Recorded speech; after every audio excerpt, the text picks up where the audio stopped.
Om Namo Bhagavate Vasudevaya. Loving obeisances unto the Supreme Being Vasudeva, who is everything there is. Janmadhyasya yato anvayaditaratascha artheshu abhignaswarat tene brahmahridaya adikavaye muhyanti yatsurayah tejo vari mridam yatha vinimayo yatra trisargo mrisha dhamna swena sada nirastakuhakam satyam param dhimahi. We meditate upon the transcendent absolute being from whom springs forth this universe. He is present in all that exists and yet distinct from everything. He is fully conscious and totally independent. He revealed to the first seer Brahma the import of Vedic wisdom. The material creation, made of threefold gunas, appears in him as though real, like water in a mirage. Being eternally self effulgent, he is ever free of the illusion, Maya. We meditate upon him, the Supreme Being. Nigamakalpataror galitam phalam shukamukadamrita drava sanyutam pibata bhagavatam rasamalayam muhuraho rasika bhuvi bhavukaha. O devotees who relish a taste for divine love, Bhagavatam is the fully ripened fruit of the wish-yielding tree of the Vedas, flowing as nectar from Shuka Brahma Rishi. Go on drinking this nectar day after day. So now we are entering the 6th chapter of Srimad Bhagavatam, 2nd Skandha, and we saw this beautiful episode in the last chapter of Brahma instructing Narada on the mystery of both creation and self. He summarized everything by saying that there is nothing exists here other than Vasudeva. He said, Vasudevat paro brahman nacha anya artha asti tatvatah. Other than Vasudeva, nothing exists. Everything there is Vasudeva. It is by his own Maya that he, as if a sport, a Leela, transforms into all that is manifest. And then he also detailed the process of how the three gunas, Sattva, Rajas, and Tamas, and time first evolve, and from Tamas, all the five elements space, air, fire, water, and earth come, and from Rajas, the activities of the senses come, and from Sattva, the presiding capacities of the senses come, and therefore ability to know and the mind comes from Sattva, and thereby the three Shaktis, which are corresponding to Dravya, Kriya, and Jnana, are also called Ichcha Shakti, Kriya Shakti, Jnana Shakti, which are the three aspects of the Maya Shakti, come, and they all form together with the gunas and with the latent karmas of all the beings from the previous cycle in a unmanifest form, and then they manifest as the cosmic being. So the Supreme Being manifests through his own Maya the cosmic Virat Rupa. And the Virat Rupa is what is called as Purusha, the first person. And the Purusha Suktam in the Vedas glorifies him, therefore, by saying, Sahasra Sirsha Purusha Sahasraksha Sahasrapat. He has infinite eyes, infinite arms, infinite heads, which is a way of saying he is everything there is. So this Purusha, this supreme person, comes from the Supreme Being, and the process by which it comes forth through the Maya Shakti was detailed by Brahma. And through it all, the essence of it is that since everything there is he alone, Brahma says that even the notion of jivas, the individual entities, living entities, who have the illusion of I and mine, is also part of the same Leela. So when we recognize this mystery, that the apparent separate individuality is itself a part of the play, then that by knowing that, it loses its illusory grip, and that knowledge that removes this illusion is grace. And that's what Brahma provides by this wisdom of the mystery of creation. And now, in the next chapter, which is the sixth chapter, he continues to describe this cosmic form, this Virat Rupa. Already we saw Shuka Brahma Rishi describe the Virat Rupa. In this chapter, again Brahma glorifies the cosmic form because he has now described the mystery of creation and how it leads to the cosmic form, the Virat Rupa, and therefore he also glorifies the Virat Rupa. One thing to recognize here, which is important, is unlike knowledge that is acquired through logic and through mental processes, intellect, and so on, here the knowledge is coming from the heart through the grace of the Supreme Being. So when Shuka Brahma Rishi gives this wisdom, or now when Brahma is giving this wisdom, glorifying him is an integral process or integral part of sharing the wisdom. And also because the wisdom is coming from him, the recognition that the source of all wisdom is him, and therefore by being totally free of the sense that I am speaking, but only he is speaking and everything comes from him, is essential for the right mood and the right wisdom to come forth without any pollution of ego or individuality. And that is why we see always that every answer is given beginning with glorification and ending with glorification of the Supreme Being. Krishna, in fact, makes this beautiful point in Bhagavad Gita in the 10th chapter, 10th verse. He says, "Those who always adore me, I give them the intelligence by which they can know me." He says, "Tesham satata yuktanam bhajatam priti purvakam dadami buddhi yogam tam yenamam upayantite." He says, "Tesham satata yuktanam," those who constantly are one with me, bhajatam priti purvakam, and with love remember me and adore me, dadami buddhi yogam tam, to them I give the intelligence, yenamam upayantite, by which they can know me and realize me. So this process of glorifying the Supreme Being is integral to having the right wisdom, which is uncolored by the speculative and simply dry philosophical aspects, but coming directly from the source. So Brahma therefore glorifies the cosmic form by saying everything comes from this cosmic form, O Narada, and he details some other aspects which were not mentioned by Shuka Brahma Rishi, so it's nicely complementing too. He says speech comes from him, the 7 meters of Vedas come from him. See, Gayatri is a very famous meter, as we all know, the Gayatri mantra itself, and there are many Gayatris because it's a meter. And Anushtup is another meter. Meter is called Chanda in Vedas. So there are 7 chandas or 7 meters. So Brahma says all the 7 meters come from him. The 6 tastes come from him. There are 6 tastes given by Ayurveda, and that covers all possible tastes. It is sweet, salty, sour, bitter, pungent, and astringent. These are the 6 tastes. And all these 6 tastes, Brahma says, come from him. The 5 airs come from him. Smell comes from him.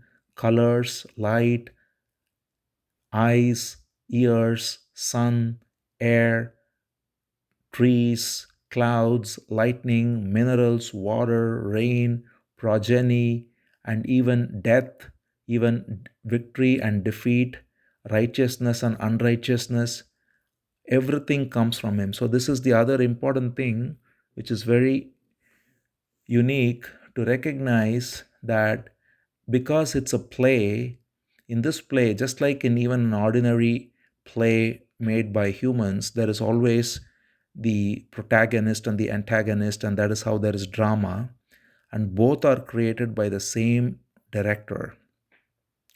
So it is therefore the same way that within this play, the good, the bad, the ugly are all, in fact, coming from the same source. And therefore, he says, adharma, unrighteousness comes from him, righteousness, dharma comes from him. And then when it comes to nature, the rivers, the mountains, the oceans, everything come from him. And when it comes to personalities, he says, I, Narada, I, Brahma, that is, he's saying to Narada, I come from him, and every devata, he says, all the devatas, which are the presiding deities of various aspects of nature, come from him. The various celestial beings, which are all listed, such as Gandharvas, Apsaras, they all come from him. All the planets come from him. All the species come from him. So he says, this Supreme Purusha, the Supreme Cosmic Being, the Virat Rupa, is the source of everything there is. And therefore, there are two important points here which are implied. One is that anyone is therefore qualified to realize him. And it was indicated also in the chapter before this by Shuka Brahma Rishi that he provides his grace both to the ones who do austerities and charity and so on, but also to those who commit sins. And therefore, there are even many examples of those, the famous example of one of them being Valmiki, who was a burglar, and because of the grace of Narada, he became a great saint. So there are many such examples. So nobody is exempt from it if they are only open to the grace of this wisdom. So one can be a sinful person, and yet when he recognizes, as Brahma says here, that even the sinful propensity comes from him, and he is the source of everything, and all there is him, then just that very wisdom takes away the sinful propensity, because then there is no impetus to steal anymore, to lie anymore. When the person who was committing sins, in one flash, if there is that stroke of grace, recognizes that everything is the same Supreme Being, and therefore it makes no sense to engage in any sinful activities. So this is not exempt for anyone with any predisposition. That is why there are stories of even so-called Rakshasas or demons who recognize and become great devotees. There is in fact a beautiful story of a demon called Vrittasura, which will come later. One of the most beautiful devotees who gives the most profound prayers, and he is an example of how a demon can become a great devotee. So nobody is exempt from this, because everything is part of the cosmic being. And the other important thing which also comes from the vision of this cosmic being is that it removes attachment, because normally the main block for the separative ego is attachment to one's body, to possessions, to people, to position, and so on.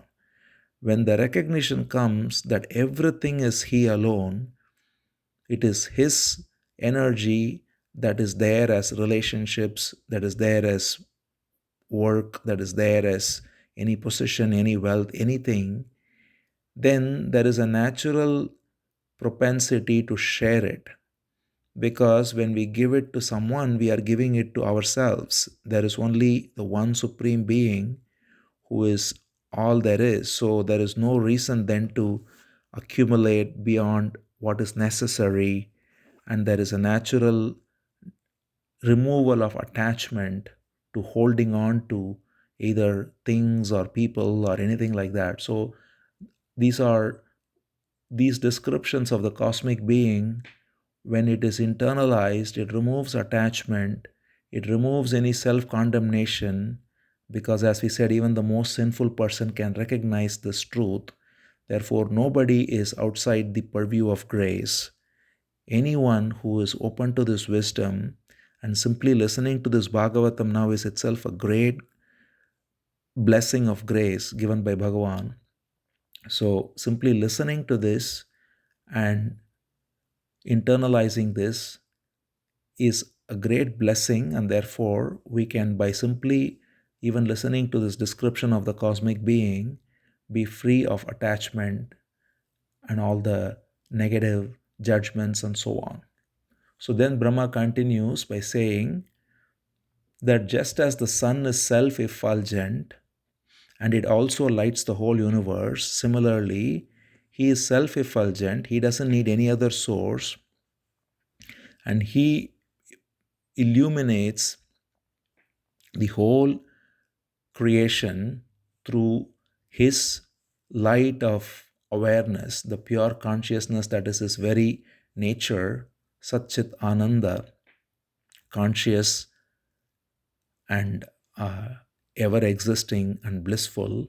This supreme being of the nature of Satchit Ananda illuminates everything and self illuminating like the sun. And therefore, he says, just knowing him helps us transcend death itself, because there is nobody here to be born and to die. It helps transcend fear, it helps transcend fruits of activities, all of these things which, see, this is, that's why the direct way, when recognizing that he alone is the highest wisdom, and this immediately removes the sense of expecting any fruits from work or even having a sense of doership of the work. Therefore, karma yoga and jnana yoga are both included in this. Fearlessness comes, everything comes. Then Brahma says, all the worlds are only a part of him, and therefore, this description, whatever he has described, is only a small sample. And this is what Krishna says in the Gita too. When he shows his Vishwarupa, the same cosmic form is shown to Arjuna, as we have mentioned before too. It happens in the 10th chapter of Gita. And Krishna describes to Arjuna all the great powers. He says, the great bowmen, the great archers, the fish, the trees. Just like Brahma has said, Krishna himself reveals the greatness of his cosmic being. But then he ends by saying, what is the point of even listing all this, Arjuna? He says, because everything is simply a part of me. That's all you need to know. He says, the last verse, 42nd verse of 10th chapter, he says, Atava bahunaitena kim nyatena tavarjuna Vishtabhyaham idam kritsnam ekamshena stitho jagat. He says, Oh Arjuna, you don't even need to know all these specific things. Knowing all of this is not necessary if you know only this, that the entire universe is simply held by a part of my being, because it is not that the whole being, as we said, his being is distinct from the universe, just as one who is dancing is always distinct from the dance. The dancing can stop and start, but the dancer is not affected by it. Similarly, it's only a part of him, the Maya Shakti, that is holding the entire universe. And that's why Krishna says, you don't need to know anything in terms of specifics. If you know this one thing, that everything is held by me, this entire universe. And that is exactly what Brahma says here. The whole universe is held by him. And therefore, even the way of ignorance and the way of wisdom, avidya and vidya, are also both held by him. He is the basis of everything, and he illuminates everything, and yet he is distinct from everything. So once this is made clear by Brahma, then he says that I came from his being, like from the lotus of his navel. So that's why he is called as born of the supreme being's navel, because from the navel comes forth the child, and Brahma is the first child of the supreme being. And therefore he says, I came forth and I In order to go about this yajna, so he goes about the act of creation, and every activity can be made an yajna. Yajna is the word for sacrifice.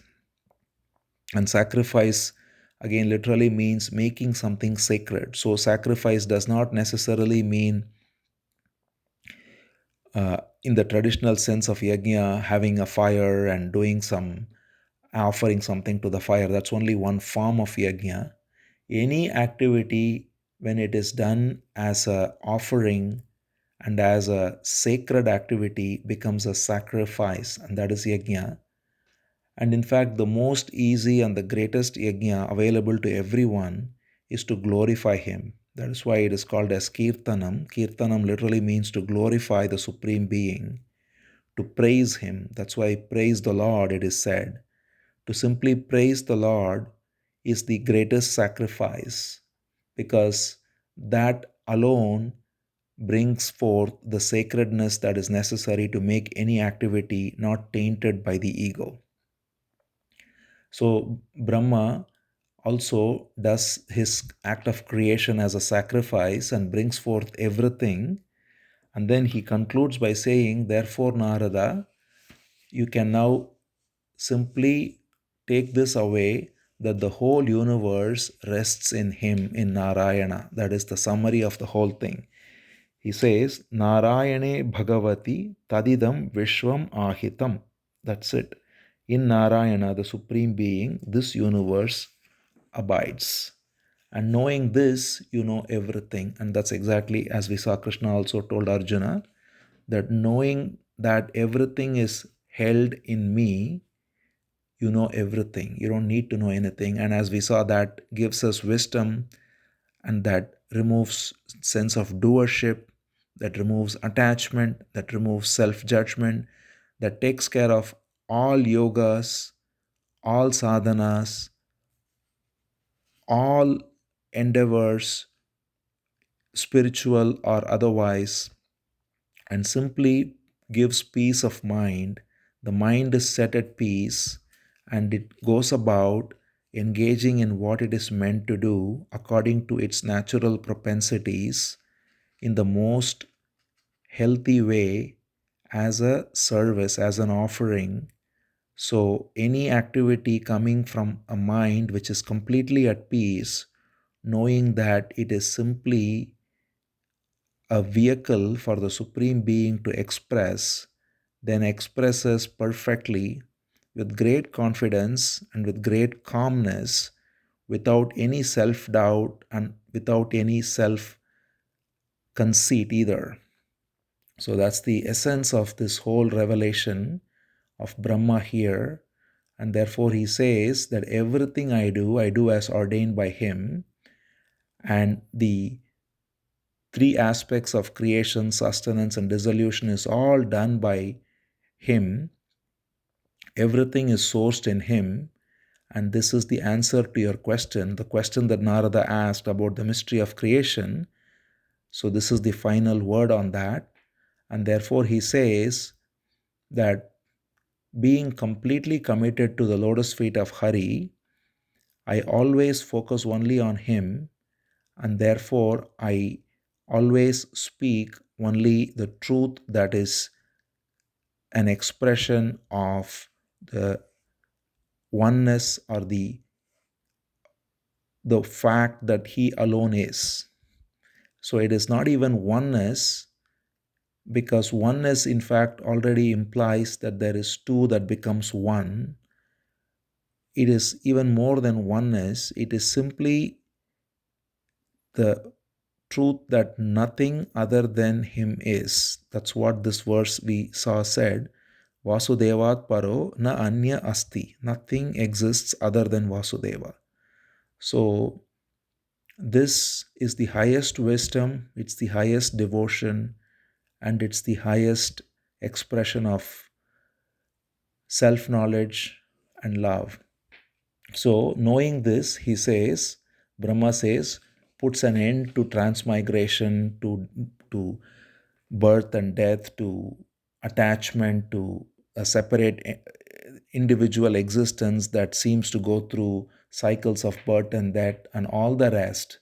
And therefore, there is nothing to be done other than to simply hail Him, whose avatars and activities we sing. So, this goes back to what Krishna said in the Gita, that simply knowing and talking about my birth and activities, which are of a divine nature, is enough to attain the highest wisdom. And that's what Brahma says here, that his avatars, that is his descent into the very same universe which he has projected, and his activities, simply knowing them purifies us.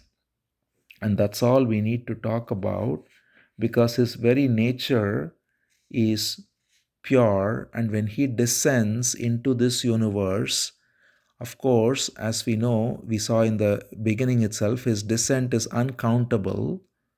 But there are some powerful descents, powerful avatars, and the sweetest and the most complete being Krishna. That's why he is called as Purna Avatar. In fact, in Bhagavatam, we saw Krishnastu Bhagavan Swayam. He is the Supreme Being himself without any restriction or without any other, let's say, covering.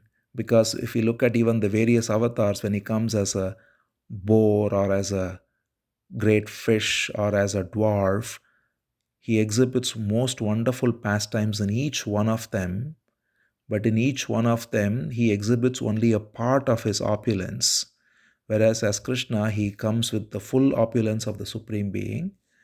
So Brahma says, talking about all these avatars leading up to Krishna and the activities of each of the avatars is enough to be free of all impurities, because his very nature is purity. He says, Yasya avatara karmani gayanti hi asmad adayah nayam vidanti tatvena tasmai bhagavate namaha.